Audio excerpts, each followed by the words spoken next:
So I'm excited to share just my 1 year wedding anniversary. You're gonna make some coffee with me and then we're gonna get cozy in my office. I'm gonna tell you all about it. So let's get started. I'm making coffee for Evan and I. As you can see, baby girl is growing. I can't believe it. I'm already 7 months. So let's get this on the road. I used to work for Starbucks and I absolutely am a coffee snob, to say the least. So, do I have enough in here?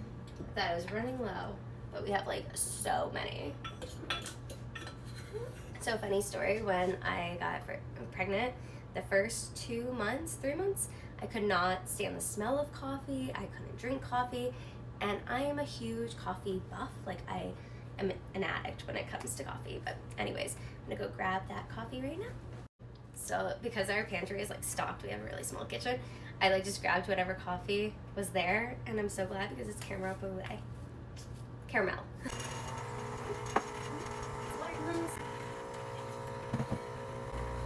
And if you didn't know, I'm a huge Green Bay Packer fan. This is for Evan, but it's a smaller cup. I'm obsessed with like huge cups. Huge cups coffee. It just smells so good. I'm swirling.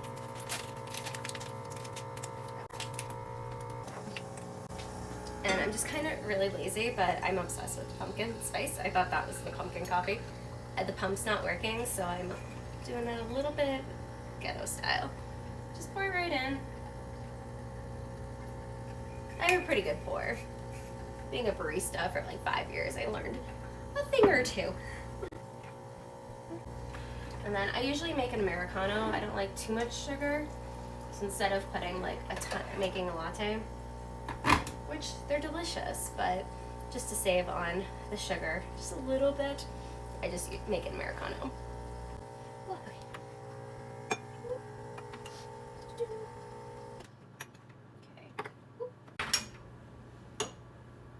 And then I'm gonna top it off with coconut milk.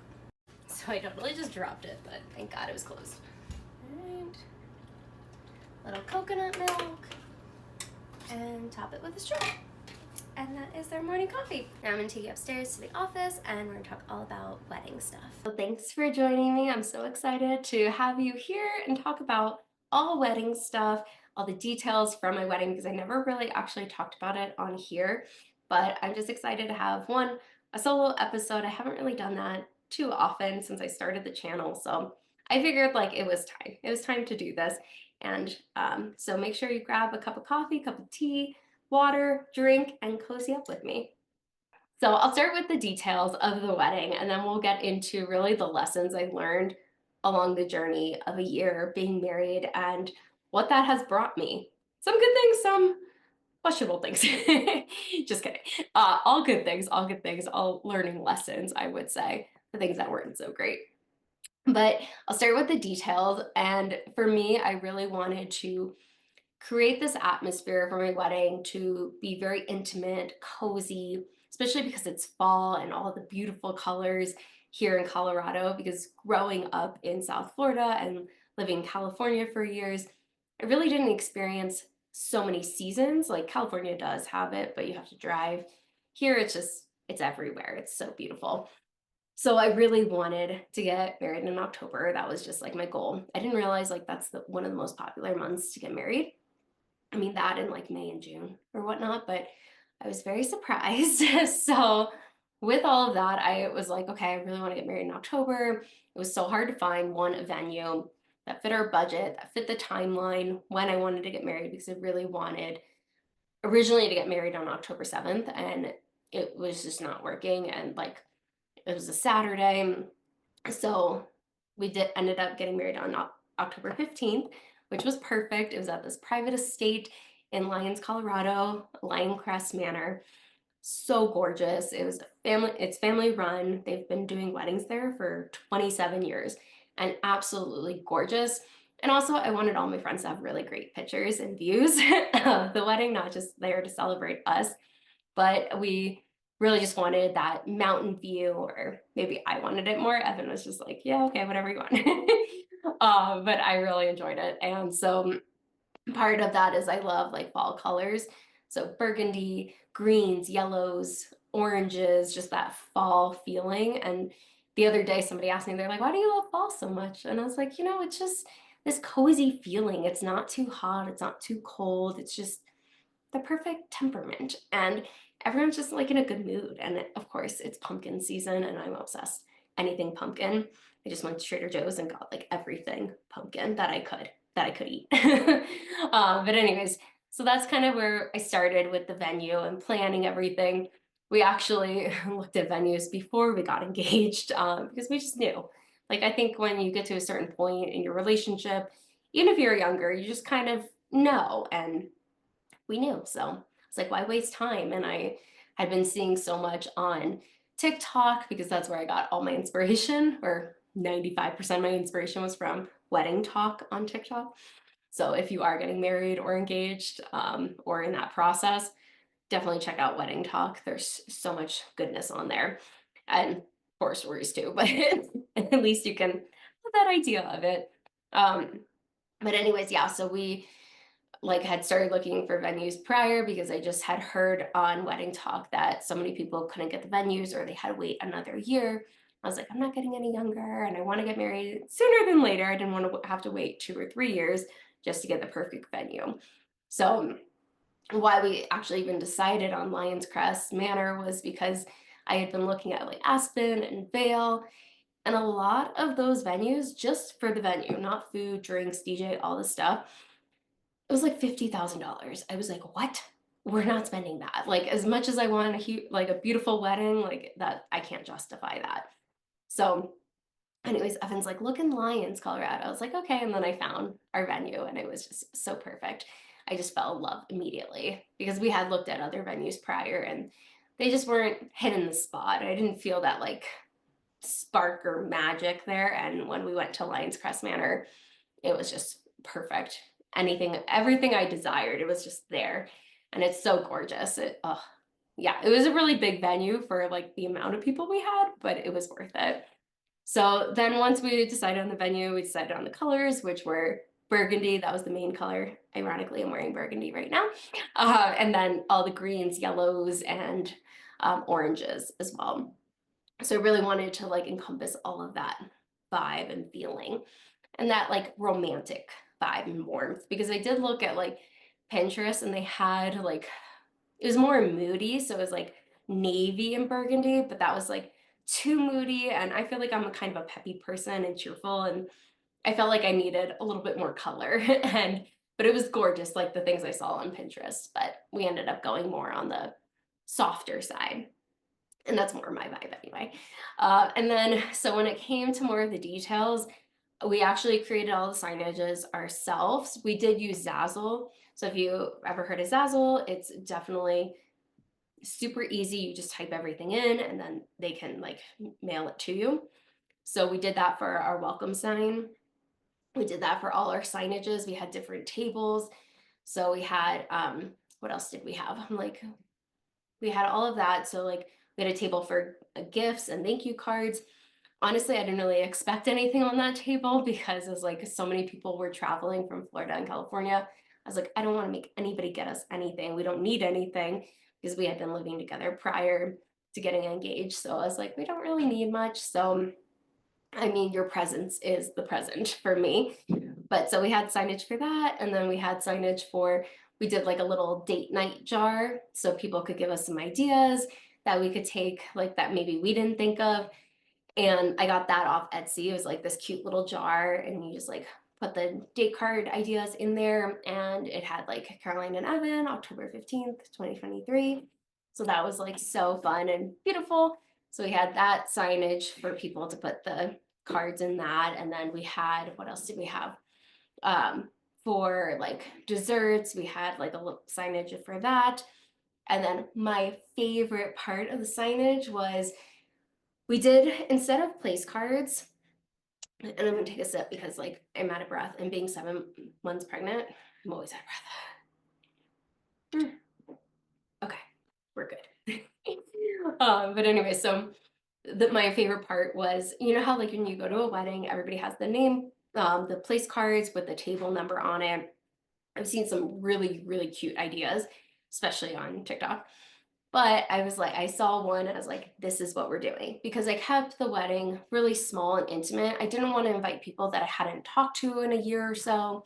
People like to invite people just to invite them, or even extended family. I was very adamant about that. I think boundaries are number one. But I wanted to be surrounded by no drama, no like issues, anything like that. Just really pure love, pure excitement. Not to say some people like that weren't invited. I didn't. It was just more of I wanted to create that space that was super important to me. But anyways, so because we had such a small wedding, Evan and I, like Evan's really creative. Like he does not give himself enough credit for it, but we have a Cricut, which is his, not even mine. I'm like horrible with these things. But we ended up creating thank you cards for each guest, personalized. So thanking them for being there, thank you, and then also sharing a funny, cute, really intimate story that either I had with them or Evan. And so once we like did that, I was like, okay, it will like just writing those intimate things for each guest. It was very tedious. And I was like, why are we doing this? This is crazy. I was like, I know, but I want it. So we did it. But anyways, yeah, so we use the Cricut for some, especially the ones that I wrote a lot. And he's like, you're writing so much. I was like, I know, but I just have so much to say and I'm so grateful. And I just feel so good about the whole thing. Like, I mean, they've been a part of our love story from the beginning, especially my family and like my best friend. And so anyways, we like printed some of them on the Cricut and then it was taking too long. So Evan's like, let's just type it and then we can like stick it on there. I was like, okay, fine. But then we had on the thank you card as well a little QR code so people could put pictures and videos in one app for us. So it kind of just made things a little bit easier to manage, where all the pictures were coming from and videos. People weren't so good about that at our wedding, to be quite honest. I was a little sad about that, but because we only had two photographers, which I wanted like two different vibes instead of just having one photographer, which I'm super glad we did, but we didn't have a videographer, which we kept going back and forth, but it was like $6,000 for like a mediocre videographer. And I get it. I totally get it. I respect it. It was just like, wasn't in the budget for us. And I was trying to be mindful of a lot of things, but anyways, going back to the thank you cards and the place cards, it was a hit. Everybody loved it. And it was just so intimate. But at first it was funny because my dad was like, I was like, oh, like nobody realized that the thank you card was actually, there was a card inside because it was an envelope, like a teeny, it's like probably this big. But my dad's like, oh, there's something in there. And I'm like, yes, we worked so hard on this. So they eventually figured it out. And people are like, I'm going to read it later because I'm going to cry and I don't want to cry. I was like, okay. So yeah, we did all of that. And then the other thing we did for actually like creating signage was the itinerary. So what I did for all the guests that were staying outside, like at the hotel, the host hotel, was to create a welcome bag. And I wanted them to feel welcome when they got there, and just that whole setting up people for like this whole big weekend, basically like fun, relaxed, but really just showcasing how much we were feeling supported and loved, and the gratitude for everyone that did come. So we had a welcome bag. In the welcome bag, we got bags off of like Amazon, burgundy. So I wanted like the theme, the colors, everything to kind of be super cohesive throughout. And then inside of that welcome bag, we had the itinerary for the entire weekend. So people knew exactly where to go. I had emailed everything prior, but you know, not everyone reads everything. And I just wanted people to know exactly what was happening and what to expect, because that's kind of just, I like to know what to expect. And that's something I'm learning to let go of. And I'll talk about that in the lessons I've learned this year. So we had the welcome bag with, we had a welcome party that Saturday night, and then we got married on a Sunday. And so we had like everything to expect, what times everything was, everything, the timeline mapped out. And then Monday morning, we had like a morning after brunch. So I had all the addresses, everything, the times, just to make it super easy, but I made everything on Canva. We had like cardstock, and then I just printed everything, and I made sure the font matched everything else. So that was the itinerary. And then in that welcome bag, we had, I got a ton of different things from Amazon. So like gum, Band-Aids, makeup wipes. And then we had a water bottle from our company, for our solar company, because I wanted people to remember to stay hydrated, especially since a lot of people are coming from sea level, like Florida and California, maybe not used to the altitude, especially because Lions, I mean, it's kind of close to the foothills, but we were going to be up on the mountaintop too, where the wedding was. So we just kind of wanted to think of everything. And then we had his and hers. I saw this on like TikTok, like his favorite, her favorite, like snacks, just so people, like when they got there, they weren't starving, or they might be starving from traveling.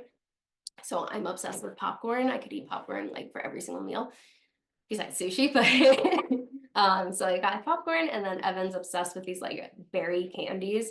They wanted like sweet and salty kind of vibe. So we did that, and we made like little stickers just off of Canva. So we stuck that on in the welcome bag too. So there was a bunch of like little things. I think there was more, but that's all I can think of at the moment. So we did that just to kind of, again, create that atmosphere for people. And the other things we got detail wise, we ended up getting a photo booth because it's like, it'll be super fun. I wanted, like, we are going to create our own, but I'm like, at that point, once you get to a certain point in the wedding, it's like, oh, $1,000. Okay. Because you've already spent so much money on the food, the venue, the photographers, the dress. Oh my God, my dress was gorgeous. But like all the other aspects of it, we ended up renting an Airbnb, hair and makeup, like shoes, like everything, because I changed shoes after the wedding.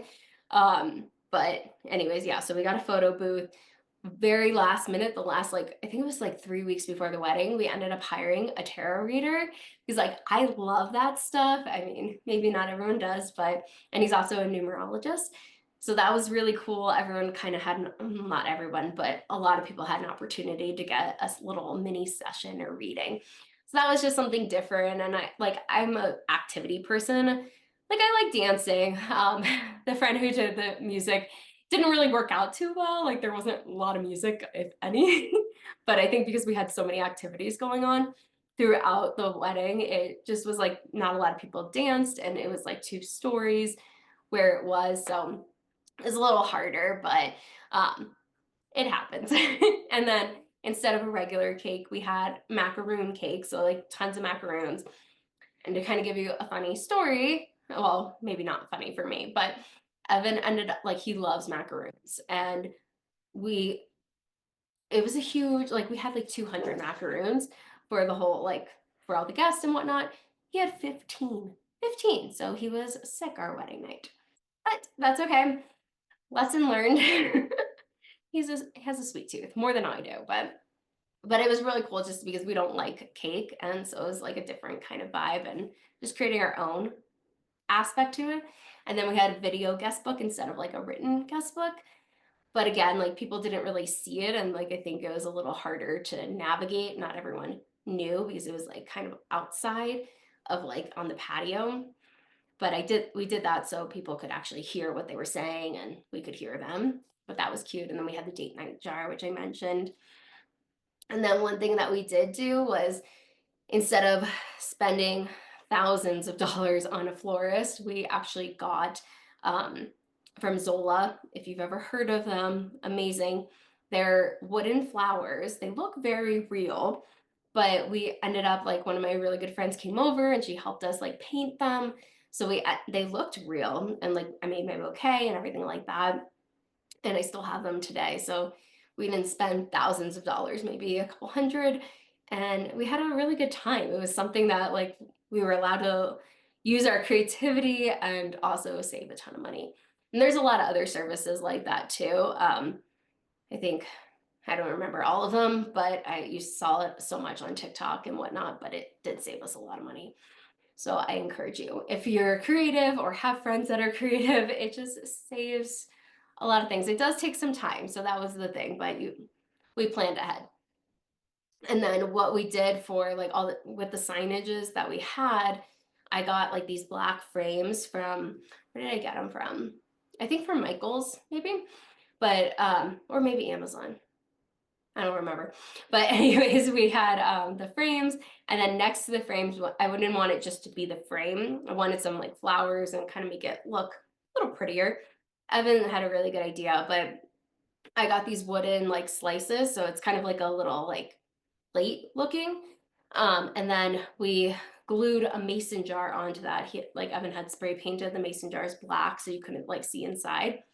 And then the wooden flowers we just like put on top because they had like little sticks and stuff. So it made it look really pretty. And Evan like put that together himself. I was like, wow, very creative. The things you don't realize until you're like put into that.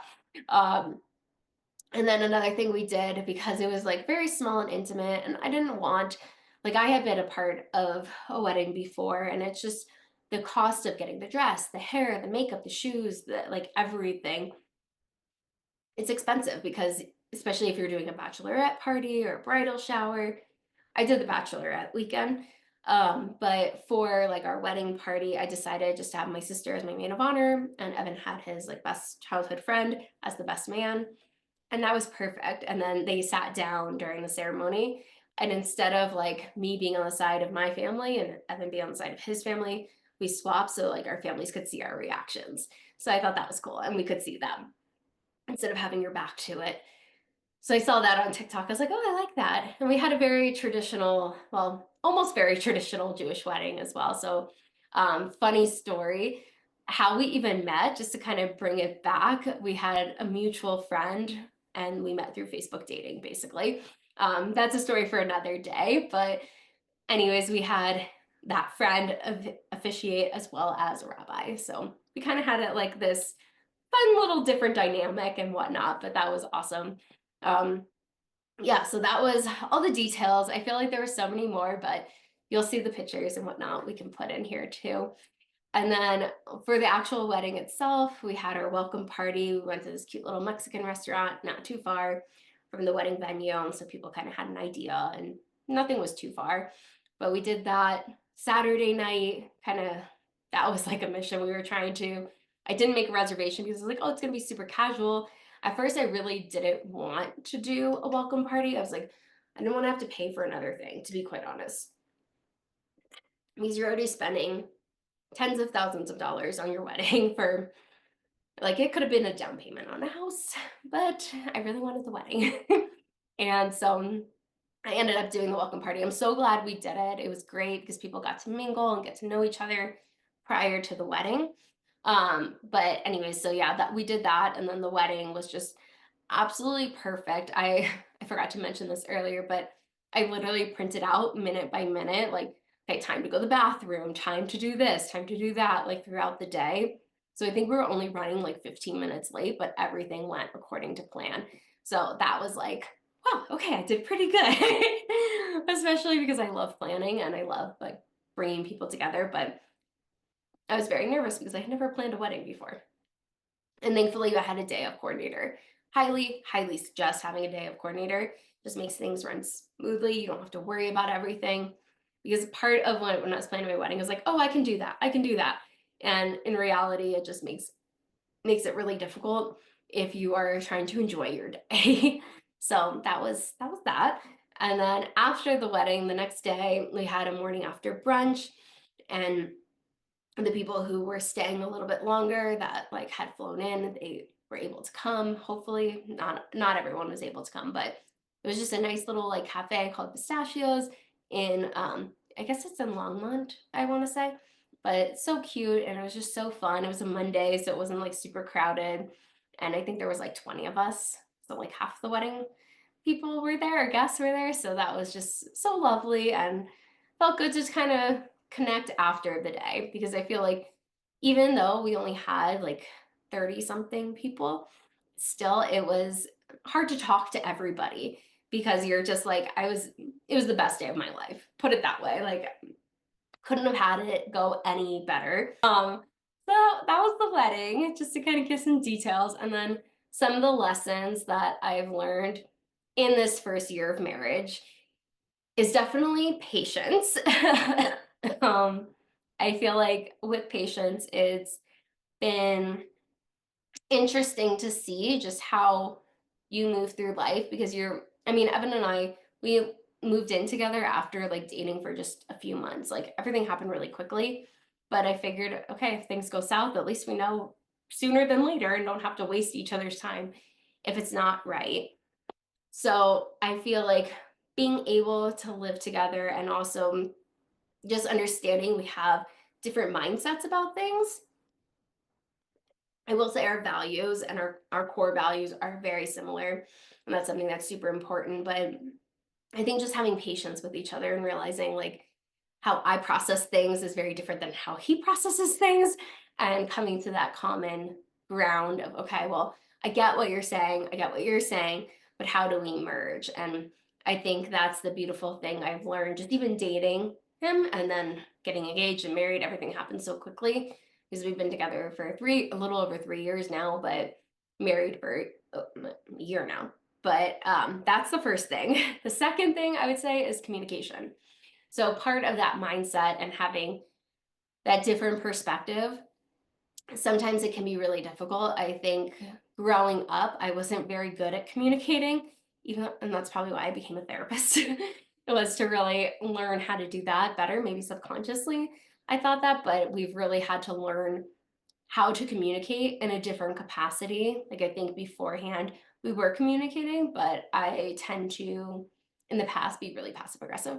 So I've learned really quickly in my relationship that that's not okay. And it's also the more vulnerable you are with your partner and the more safety you feel, the more you're able to open up. Because, it's interesting. I had a friend say, like, what does emotional safety mean to you? This was like months and months ago. And, it's like with Evan, I feel so emotionally safe to share anything with him. And I know I'm not going to be judged or ridiculed. And I feel like with our communication, we've really been able to bridge that and understand, even when we're upset about something, we never yell at each other. We never like bicker like that. It's just more of like we're having a disagreement and coming to that common ground. And I just had an interview the other day where we were talking about patterns and themes in relationships, and they keep coming up if you don't deal with them. And that's one thing that like Evan and I have really focused on this last year. And I'm so grateful because before in any other relationship, I've never had that safe feeling with somebody. And so it's been so beautiful to witness, and I can't wait to see what happens. And also, I think I've been more conscious being pregnant and like bringing a daughter into this world. I'm like, okay, I need to really work on my communication because she's going to see everything and that's going to be her first experience.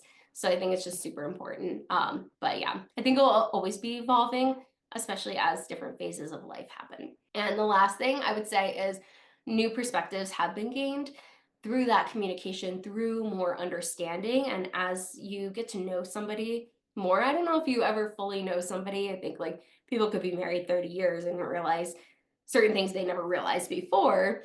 But I think it goes back to the self-awareness, and the more work I do on myself, and like Evan definitely does work on himself as well. I think that's such a key point, and just realizing everyone's going to have a different perspective, but how can you both have your perspectives but find that common ground? And I think that's a theme for Evan and I as well, is we always find that common ground, understanding each other, but also giving that space for us to really explore, okay, well, what does that mean for you? What are you trying to say? What is the point there? So we can understand. And I think that's like the aspect of all of it. It's when you choose a partner, you're choosing to live that life with them. You're going to be having like, I think I read it the other day, like 10,000 meals with that person if you're married for a certain amount, like 30 years or whatnot. Like really choosing that person carefully, but also knowing in your heart too, because I think love is love, of course, but it's so much bigger than that. It's really being able to compromise and hear each other out. And it is unconditional love. Like I feel that for Evan wholeheartedly.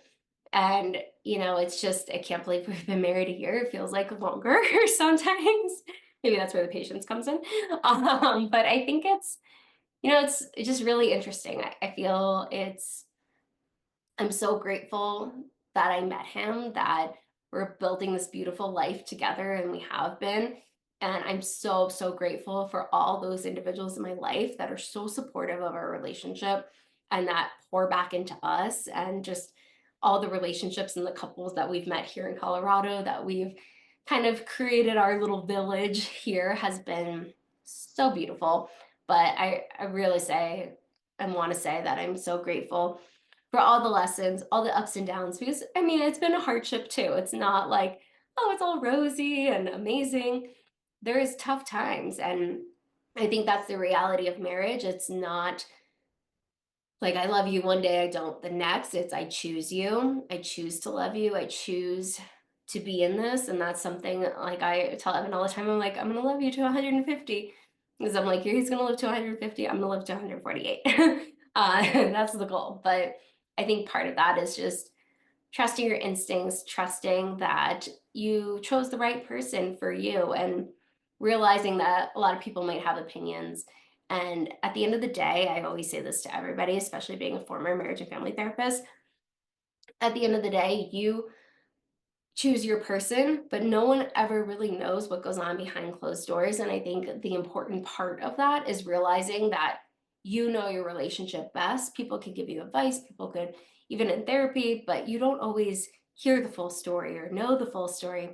And I think that's what's really important, is knowing that you choose each other, you communicate, you have patience for each other, and also knowing that you're going to evolve as time goes on this journey. But so that is my wedding story, details of it, the lessons I've learned in my first year of marriage, and I can't wait for more to come. But thanks for joining me on this little solo episode today.